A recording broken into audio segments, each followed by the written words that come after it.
Welcome back to another episode of Rock Boys Football. We are sitting here March 11th, Tuesday afternoon. USC currently sits with the number one class in 2026, 12 commitments locked in, 8 of which are from the state of California. And I think we are sitting here saying, yeah, USC off to a very good start, building this 2026 class out. The best sounds like it is yet to come for USC on the recruiting trail. Now, a couple of weeks ago, the new general manager, Chad Bowden, got up and said, I expect USC to sign the biggest class ever in the history of USC. I think at that point, a lot of USC fans probably took it the same way I did. And that is, all right, that kind of some lip service from the new general manager. We'll see how it plays out over the next couple of weeks. Well, fast forward to March 11th. It does not sound like Chad Bowden was kidding at all when he's talking about signing the biggest class in 2026. I mean, you're sitting here 12 commitments. It ain't even the end of March. Summer official visits haven't even started to happen yet. In fact, a lot of spring visits still need to take place for USC. And you already have such a good start in the 2026 class. And from what you're reading, it sounds like there's a lot more dominoes to fall in the next couple of days, weeks, and maybe even months for USC. Want to preview some of the names that I think USC fans should really be monitoring over the next couple of days and weeks, give my thoughts on the player. Now, before we get into it, as always, you got to start with just a massive shout out to the USC fans. Y'all know that I love talking the recruiting trail. There's not really been a program that's been more fun to talk about than USC. And a lot of that has to do with, all the feedback and how engaged the USC fans are. I'm having a blast talking prospects with you guys down in the comments section. Appreciate you guys more than y'all know. If you guys do enjoy the content, consider subscribing to the channel. I think one other thing that I would like to hear some feedback from the USC fans, what I think I want to do, and I might just spend my weekend doing this, kind of put a mock class together, like the ideal 35-person class for USC in the 2026 cycle. That's going to be a really fun idea and kind of a fun way to talk about some of my favorite targets for USC in this 2026 cycle. A lot of those names of which we're going to talk about right now. So let's get into it. Now, you look at it, 12 commitments, 8 from the state of California, number one class in the country. Let's stay in the state of California and let's talk about a wide receiver that really does remind me of Makai Lemon. The more work I do on Trent Mosley, the more I say he just reminds you of Makai Lemon. Now, why do I say he reminds me of Makai Lemon? It's because he's not the biggest at 5'10, 170. He's not the fastest, doesn't have these crazy track times coming out of high school. But when you turn on the film, this is just a box checking wide receiver that brings so many different skill sets to the table on the offensive side of the football. Very good after the catch, catches in traffic phenomenally well, is able to separate. Yeah, he's really fast in a straight line, and you see that on the film. The best asset for a guy like Trent Mosley, very similar to how we talk about Makai Lemon, the short area quicks, the change of direction, the route running. That matters. And you look at Makai Lemon back in that 2023 class was, a top 50 national prospect. Very, very good football player, but kind of got overshadowed by guys like Deuce and guys like Zachariah Branch. And yeah, Deuce was 6'6". Zachariah Branch was the fastest player in that 2023 cycle. In terms of the best football player was always probably Makai Lemon, but it was just kind of he flew under the radar because he didn't have that elite trait next to his name. And Trent Mosley kind of reminds me of that. In terms of, yeah, he's not the biggest and fastest, but he's a really, really good football player that you can do so many different things with, not to mention just insane production at some high level football out there in the state of California. The next name I want to mention, Deshaun Rideau. This was also a Michigan target. Many of y'all know I'm a Michigan fan. Huge fan of what Deshaun Rideau brings to the table. Kind of reminds me a little bit of Blake Corum, actually, but faster.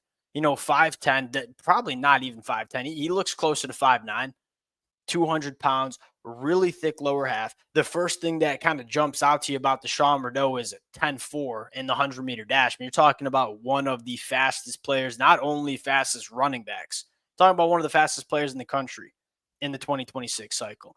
That's not my favorite thing about a guy like Deshaun Rideau. When you dive into the film, you kind of expect just a speedster. And yeah, he's really fast when he gets to the second level. If you're a linebacker or safety and you take a bad angle, he's going to run right by you. He runs extremely tough. And again, a thick lower half, really good contact balance. Doesn't really run like a 5'9" running back, but the short area quicks, like it's not only straight line speed, which is important to have as a running back, but I'd much rather have my running backs have the short area quicks, kind of like a Woody Marks, as opposed to a guy that's a 4.3 40 guy. Deshaun Rideau gives you both. He's really fast. He's going to clock really fast 40 when he's at the NFL Combine in 5 years. But man, is this kid in terms of short area between the tackles, he runs tough. He makes people miss. And when it comes time to run away from defensive backs, ain't nobody catching him. This would be a phenomenal second running back to add in this 2026 class. And quite frankly, he's one of my, if not my favorite running back in the 2026 cycle. Another name to keep an eye on. And I think this is a fascinating development. I've talked a ton about this kid, not only when we're talking USC, but talking Oregon as well. Talona Illy. Now, he played at Orange Lutheran. He's actually transferring to Hawaii for a senior year. Not really sure how that affects this recruitment. All I do know is that this was Oregon's one to lose, and it sounds like USC is giving Oregon a big time run for their money. The thing that stands out to me about Talona Illy is he's the kind of linebacker USC needs in this modern era of college football. We talked extensively, we've talked extensively about the 2024 year with the linebackers, Mason Cobb, Easton Mascarenas, Arnold. Ignore Eric Gentry because he does not fall into this category. You look at Mason Cobb, you look at Easton, man, solid football players, right? But they were short and they were slow, right? In the modern era of offenses, what are offenses trying to do? Even in the Big Ten, like they're trying to get you out in space. You want to beat teams like Ohio State, you want to beat teams like Oregon. You have to have your linebackers be freaky athletes and be able to go sideline to sideline, tackle running backs in the flat. The linebackers that USC had in the 2024 year, guys like Mason Cobb, guys like Easton Mascarenas, they just weren't good enough athletes. Look at the kind of linebackers that USC is going after over the last couple of cycles. I'm talking about a guy like Matai Togi. I'm talking about a guy like Talona Illy. They are long and they're really, really fast, and they can play in space. Talona Illy, he's the definition of a freaky linebacker that can drop back in coverage, go sideline to sideline. These are the linebackers that USC needs. When I come out with my ideal class for USC, you damn well bet that Talona Illy is going to be that linebacker that I would like to see USC land. Now, the next exciting conversation is let's look at the offensive line. And this has been a position group that I think we're all excited to see what a guy like Zach Hanson can do. When I look at USC on the offensive line, I want to start with it's kind of blue chip city. And we talk about this all the time. And we what we know from Chad Bowden's history at Notre Dame, this is what he's going to do. I don't want to have to use the transfer portal to build my offensive line. The spot that USC was in over the last couple of weeks, having to go out and get Janory Reed, having to go out and get DJ Wingfield. It's good that USC went out and grabbed 2 starting caliber offensive linemen in the portal. But if you're a USC fan, you don't want to be in that situation every single year. How do you avoid that? You stockpile blue chip offensive linemen out of the high school ranks. If there's one position to get right, it's the offensive line. Asuna Tafa from the state of Utah, he's a guy that USC seems to be gaining a lot of traction for. I think he's going to play center for USC, maybe guard. He's a road grader. He's a guy that can pull play side, which we know USC likes to do. This is kind of a blue chip guy. I don't think the ceiling is astronomically high for this kid, but he's going to be a problem. I feel pretty dang confident saying he's going to be a multi-year starter for USC at some point during his USC career. Next name on the list, Malachi Lee from the state of Hawaii. As a Michigan fan, this is another big Michigan target. Elijah Page vibes, really, he's probably close to 6'7", at least. That's kind of what he seems right now, 315 pounds, carries the weight exceptionally well. There's not a ton of bad weight on this kid's frame. You want to see the physicality kind of go in the right direction, but in terms of the athlete, I mean, he's a really good athlete. He's got a basketball background. You see that play out on the football field. really smooth athlete for the size, incredible length. These are the kind of guys you want to bet on, get them into the program. Hey, we can develop the strength in the lower body. That's no problem. But give us the athletes that we need at tackle. He's probably a guy that you'd like to see take over for Elijah Page. At some point, kind of reminds you a little bit of Elijah Page. There might be a gap year. Well, he's a freshman. Elijah Page might go to the NFL after this year. Next one on the list, one of my personal favorites, Sam Utu, another guy from the state of California. What I love most about Sam Utu is he plays tackle at high school. I think he could play tackle. He reminds me of Jonah.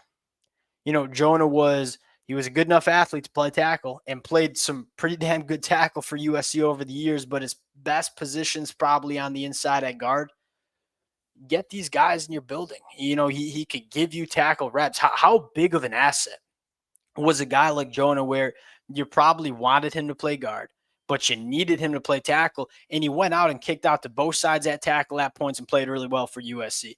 Sam Utu's that kind of guy, where probably best at guard, but has the tackle athleticism, and that's something that matters. Last one, and another one that seems to be real for USC, and that is Cody Green. You probably could throw into his teammate Tom on the defensive line. Look, Cody Green, one of the more blue chip prospects at tackle in the 2026 class, committed to Oregon. These are the kind of recruiting battles where you want the power structure to shift on the West Coast. This is how you shift that power. Winning these kind of recruiting battles, keeping a guy like Cody Green home. 6'6", 285, similar to Malachi Lee, carries the weight really well. I think Malachi Lee is probably 2 inches taller than Cody Green. Cody Green probably closer to 6'5". Malachi Lee probably closer to 6'7". 80-inch wing for Cody Green. The ideal tackle that you want. Probably going to play right tackle for multiple years wherever he goes. All of these names, some of them have been USC leans for a while. Others, not so much. Guys like Talona Illy, guys like Cody Green, they all seem to be realistic options for USC on the recruiting trail. And we really didn't even get to a couple other names that are probably worth mentioning. We probably have a 45-minute episode, and maybe this weekend we do have a 45-minute episode in terms of the ideal class for USC, but wanted to hop on and say, look, USC's off to a good start. I don't even think we've seen the real start for USC building this 2026 class in terms of what you're hearing in the buzz around some of these top targets. Like y'all say in the comment section, buckle in. It's going to be a really, really fun next couple of weeks. Appreciate you guys again for rocking with it. Going to be a blast talking and breaking down these commitments. If y'all do enjoy the content, consider subscribing to the channel. We'll talk to y'all later.